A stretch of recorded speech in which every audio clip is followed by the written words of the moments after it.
Good morning. Today we're going to talk about what dragon fruit varieties grow the fastest. Now the short answer is going to be, you're looking at it, probably a giant polora or a Selenocereus megalanthus. Now that's true if you live in the tropics, but to me in Southern California this is not the fastest growing variety. Now I do live in zone 9B, inland San Diego a little bit, up on a hill. And we were down, our low last night was 43 degrees. So in this case, the Selenocereus megalanthus will kind of really slow down its growth and almost go dormant. But it depends on the variety. Columbiana is still really happy here. You can see my other variety I have of Selenocereus megalanthus, yellow Columbiana. And that thing is just dominating. So it's growing really well. Compared to this polora here, you can see. Now I do grow it in soil, so it's not grafted. I actually found it and bought it this way, which is pretty rare. It's at a nursery of all things. But what I noticed is once we get into the 40s, it kind of will yellow a little bit, see it? And kind of really just go dormant, like a succulent, like an aeonium. Now, in addition, Selenocereus megalanthus, the ants in our area, the Argentine ants, really like to eat the new growth. You can see this is some branches that tried to form last season, and the ants damaged them, and so they aborted. So that was a bummer, but all in all, I would say this variety grows pretty quick in our specific climate, but it would be the fastest growing variety if I lived in a warmer area. So let me go show you some more varieties that grow quickly in my experience. So this is Hana, or Hylocereus monocanthus, and you can see it's a very aggressive grower. This plant is 19 months old. So I got this as one cutting 19 months ago, and look at it now. Really beautiful, darker colored growth. I haven't had the fruit yet, but I'm excited to try it. And I've taken a few cuttings, so I have 3 at the base, and this is the original one. And you can see it's got one new branch of new growth in the middle of December, but this thing is going to set fruit next season for sure. And you can see I had to move it up the hill. It got damaged from too much sun, so this could not handle about 90% sunlight in Southern California. So I dragged it up the hill, get some shade here from a California pepper tree, and you can see it's very happy. But wow, what a beautiful variety. Hylocereus monocanthus, Hana. So it's a white fleshed fruit, and I got this from Spicy Exotics, and it grows wild along the Hana Highway. I don't know if it must have been imported there a long time ago, but very interesting variety. All right, let me go show you another one that grows really quickly. Now, believe it or not, this is just 4 cuttings that are 7 months old. So Hylocereus guatemalensis, or the Guatemalan varieties, they tend to be really vigorous growers here in our climate. And this one especially. Now this one is similar to American Beauty. We'll let you know more about it after we assess it. But you can see it must have over 24 new branches forming right now. So this is the most aggressive grower in the winter here, or late fall here in Southern California. It's just unbelievable. So something similar to this would be American Beauty, but it does tend to be a bit more sensitive to cold and frost, so be aware of that. But this one is doing great. Let me go show you another one. So here is a slightly different Hylocereus guatemalensis, and I'm hoping this is either G1 or G3.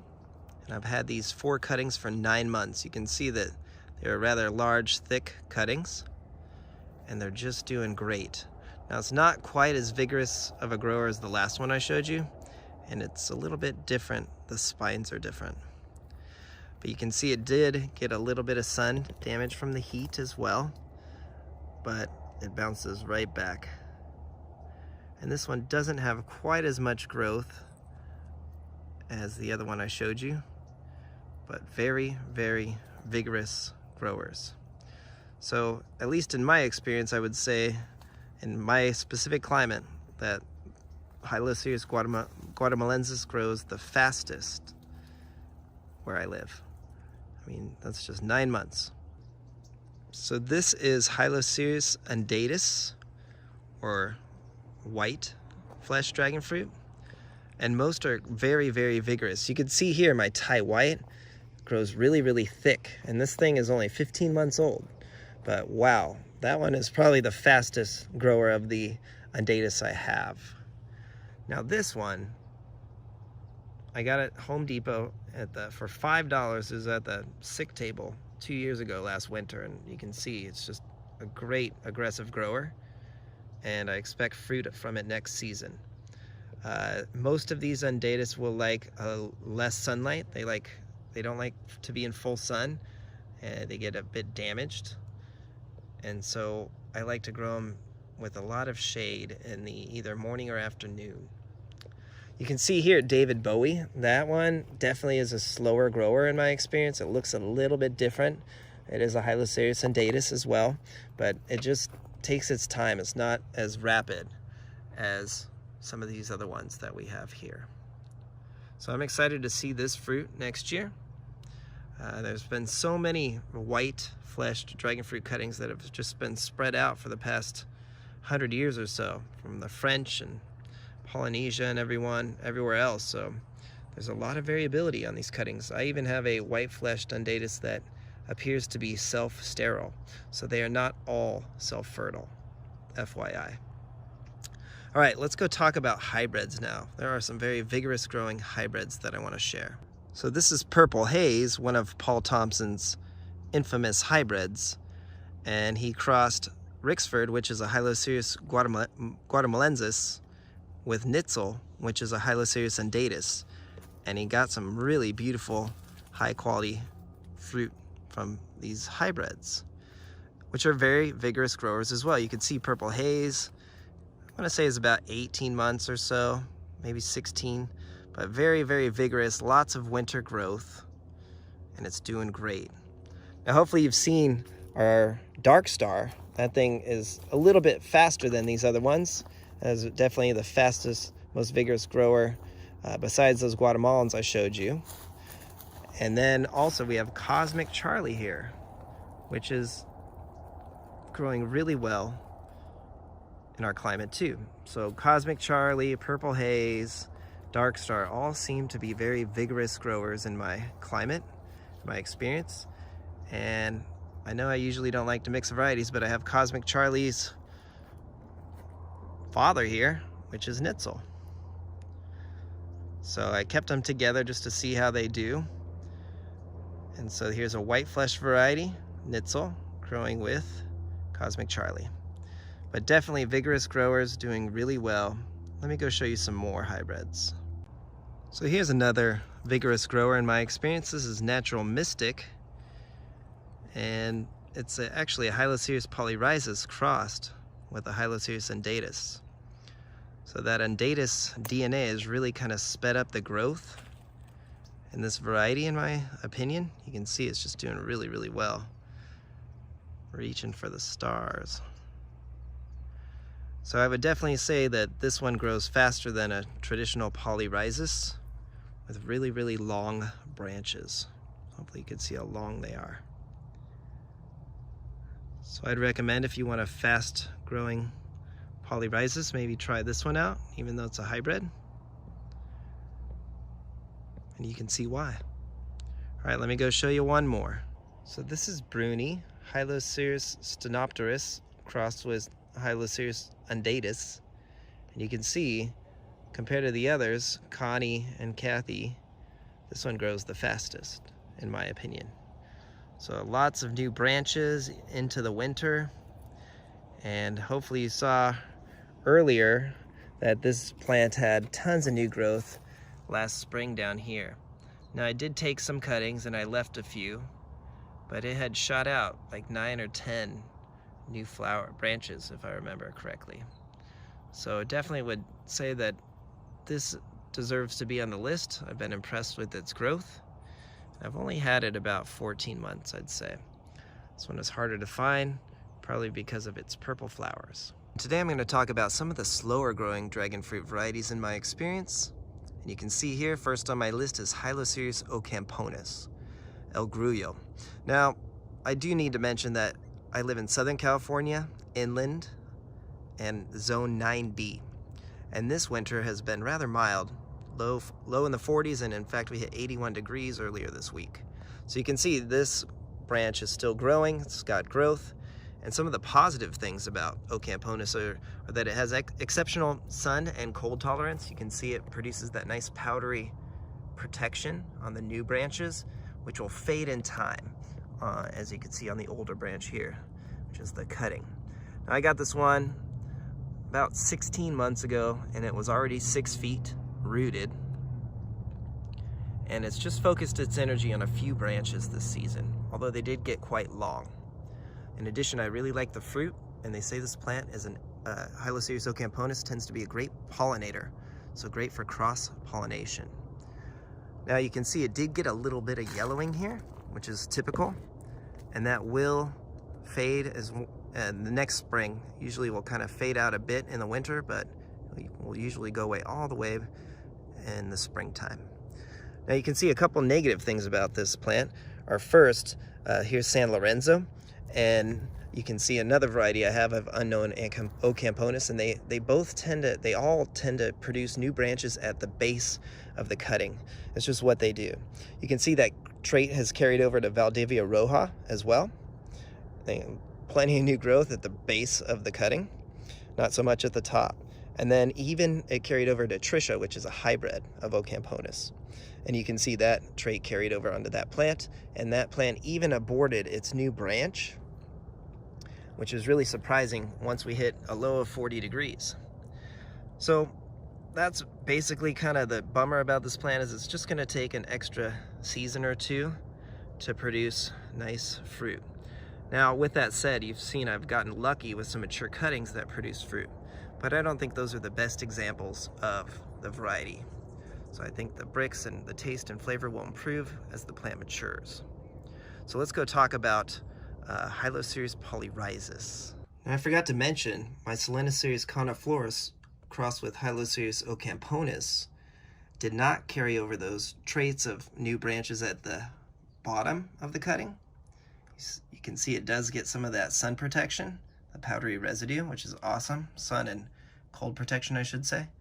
And most exciting is that it's actually producing a new branch at the top. So more like a Selenocereus. I find that very interesting. All right, let's go talk about some Hylocereus polyrhizus varieties that grow slow in my experience. Now, there is quite a bit of variability with Hylocereus polyrhizus, but this specific one, Rosa, has been quite a slow grower for me. Now you can see it does get the cold protection and the heat protection, that sun layer, a little sun powdery residue, and then it will turn olive green as it matures. So Rosa is one of the Nicaraguan varieties that grow a bit slower for me, as well as Sabra and Lisa. So here's Sabra. I have Lisa in another part of the yard, but they just seem to take another season or two to really grow and develop into mature plants from cuttings. Now, once the weather cools, they really don't tend to grow too much, in my experience, at least in our climate. So they'll kind of just go more dormant versus other varieties that still have a lot of new growth right now. Now, let me go show you some that kind of break the rules, some other polyrhizus that don't grow quite as slow as these, and show you how different they look. So, we were talking about variability a bit. You can definitely see that Orahona is a faster grower. It's got some new growth into the winter. And I have not had this plant as long. So very similar traits, but it tends to just grow a bit faster in my experience. And I've had this a lot less of a time than Rosa. I've had those about a year now, maybe 11 months. Now, red Jaina, or red Hiana, is another variety of Hylocereus polyrhizus that grows a bit faster in my experience, but it's much more cold sensitive. You can see it's one of the varieties that will kind of turn purple when it gets cold, while none of the other varieties of polyrhizus we've talked about do that. So you can definitely see that purple coloring. And in addition, you can see last year we got a little bit of cold damage. I don't even think it was 32 degrees. I want to say it was 35 degrees. And that led to some rot. So you can see I had to actually cut it out and use hydrogen peroxide. So definitely quite a bit of variability with Hylocereus polyrhizus. You can see if you can get a nice mature cutting. Here's one of George's unknown polyrhizus varieties. And you can see it's definitely not a slow grower. It's shooting some very large branches into the fall and winter. But again, that was a mature plant with some roots. So three-year-old cutting. So here's another variety that requires a bit of patience in my opinion. This is Armando, Hylocereus costarricensis. Now, it is really sun and cold tolerant and really thick, but it's just not a very rapid grower for me. Once it gets cold, it doesn't shoot any new growth until the spring when it starts to warm up again. In fact, here, check this out. This is a different Hylocereus costarricensis, and it actually aborts its new growth around 40 to 45 degrees. You can see right there. Versus Country Roads, which is really kind of I would say it grew much faster. I've had it shorter than Armando, and it's nice, thick, and really happy, although it has no new growth at this time either. But Country Roads is growing much faster than Armando. All right, let's go talk about some of the cetaceous varieties now. So let's talk a little bit about Slowest cetaceous DNA. Now, this is Sugar Dragon, which is a hybrid created by Paul Thompson, and you can see it's about 20 months old, and the growth is okay. I'll say it's decent.